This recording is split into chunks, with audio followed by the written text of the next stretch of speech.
Hi, I'm Britta from Trailerchix, and today I'm excited to introduce you to Leaf from Flying Fish in Portland, Oregon. And he has some beautiful fresh albacore tuna that he's going to fillet out for us. Thanks for coming, Leaf. Yeah, I'm excited. Thanks so am I. It's amazing to have you here. Thank you. All right, so right over here we've got our fresh local albacore tuna. Wow, those are gorgeous. These some beautiful fish caught right off the Oregon coast. So never been frozen. It's a cousin to the ahi tuna, which is more known as like the red tuna.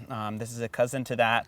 Beautiful, awesome oil content, a little bit softer texture, super healthy. So what we do is we take this out 1/4 section at a time. So these are called loins. So we're gonna take this top loin off, we'll take the bottom loin off, and then we'll do the same to this other side. We'll loin it off and then loin it off.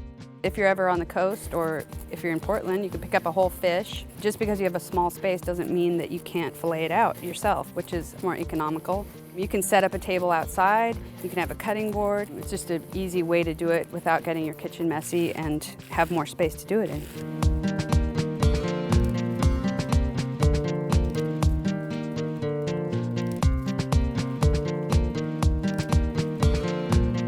Got some beautiful albacore loins.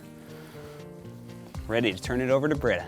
Today we're going to make a beautiful Moroccan albacore tuna. It's a Moroccan marinade and also used as a sauce. It's called charmoula. This high grade of tuna you can eat very rare or in fact raw.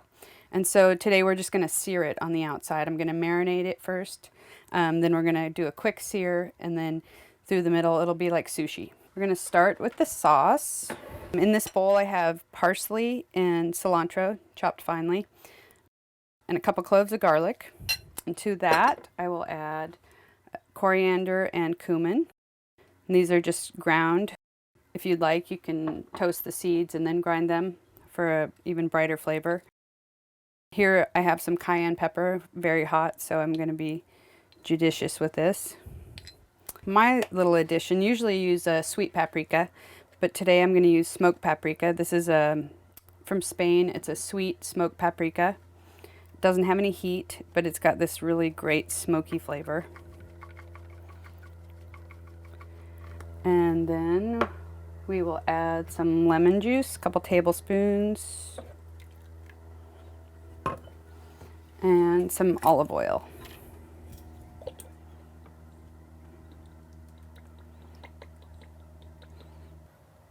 Extra local olive oil.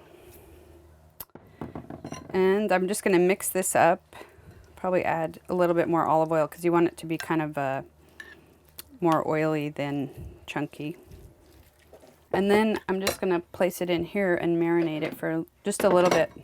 So when you're searing any sort of fish or any kind of meat, when you're cooking it, you want to bring it up to room temperature, especially when you're searing it, because just the outside is going to be cooked. So then when you cut into it, you don't want to have freezing cold fish on the inside. Then I'm just going to use a little bit of this. So we're just going to rub the fish with this, and then we'll let it sit a few minutes, and then I will sear it. So the tuna's been marinating for, I don't know, 15 minutes is probably plenty of time to get those flavors in there. And I'm using this great cast iron comal, which I love cooking on cast iron because it really holds the heat, and it's very even heat. My pan is smoking hot. And this is going to be really quick. It's a really simple recipe.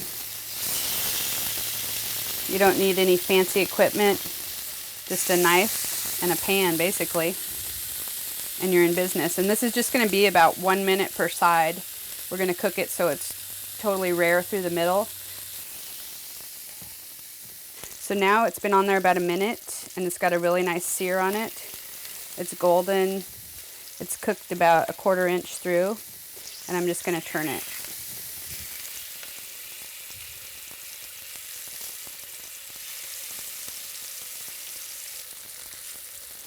And then to finish it, I'm going to put this sauce that we made back on it, and I'm going to add some roasted peppers. And I just roasted a pepper. You can just do it on an open flame right on your stove. You don't need to get any pans dirty, just a pair of tongs and a pepper, and you can just turn the heat on, and as it blisters and browns on each side, you just want to turn it. Pop that into a brown paper bag is great, let it steam off a little bit, and the skin will just fall right off. So that's a really easy way to make roasted peppers. I'm just going to stir that into the sauce. And then it looks like our tuna is done. Still got the nice pink around the edges.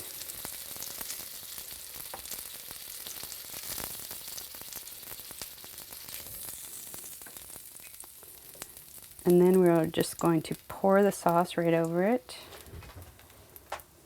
This would be great with couscous, would be a very traditional accompaniment. And there it is. It's about 5 minutes and you have a beautiful, beautiful piece of tuna. Now I'm going to show you what it looks like on the inside because it's so beautiful. And that would also be another way you could serve it. You could slice it open after you sear it, put it on a bed of, say, rice or pasta or something, or couscous, and then pour the charmoula sauce over. So see how it's beautifully pink inside? It's just seared on the outside. So for the complete recipe, please go to Trailerchix.com and you'll find the recipe and lots of hints and tricks to go with it and accompaniments for this delicious tuna seared with a Moroccan charmoula sauce.